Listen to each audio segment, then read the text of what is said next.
Paul, who's back with us. Paul's been Paul. You're here almost every show, which is great.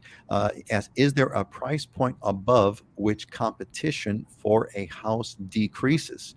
So I think, Paul, what you're referring to is this sort of, we keep talking about, like, there's all these listings that, I mean, these competitive purchases are going on. A house goes on the market, it gets, bid up right away, it goes off, et cetera, et cetera. What's the price point where there's not a whole lot of competition? Let's kind of hit this one. Why don't we do, let's do Scott and then Heidi and then Dylan on this one. Scott?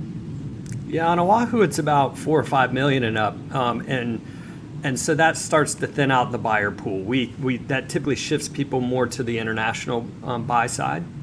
But like I talked before, when I did that luxury market segment, when I talked about it, from top to bottom, we're seeing real strength in all market segments. So yes, it thins out, and yes, you're going to have less competition. You're not going to have 15 offers and whatnot, but you still do have competition even above that $4 or $5 million range. And I saw some listings, Scott. They're just kind of ethereally popping into my head about some, multi-million dollar listings that price $1 million over the asking price. I don't know I mean, I've heard, so just because you're in that rarefied area does not mean that you're not going to pay that listing price. Heidi, how would you, what's the price point that starts to thin out the competition on Maui?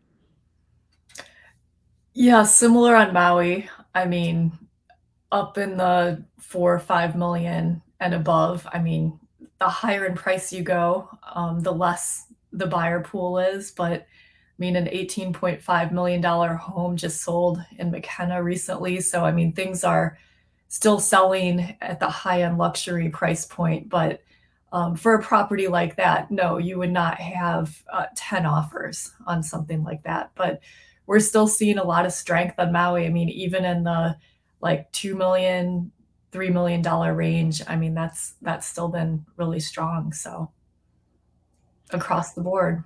Yeah. So we're looking at 4 or 5 million. Dylan, what's the number on the big island where things start to thin out? I would say it's not that high, 2.5, 3 million. I mean, the last house I got under contract that didn't have multiple offers was 3.1 million. So everything else below that we're being competing for. So, but yeah, the big one has an interesting dynamic where in that, when you kind of get above 3 million, it depends on where it is, because you have these resort communities that, have more of that type of buyer interest. And then if you're kind of off of that, it's more of these estate type properties with big acreage and maybe a farm on it. And, it's a different type of property. So the kind of $3 to $5 million buyer kind of likes that easy, set it and forget it, gated community, in a resort kind of area versus a big, huge,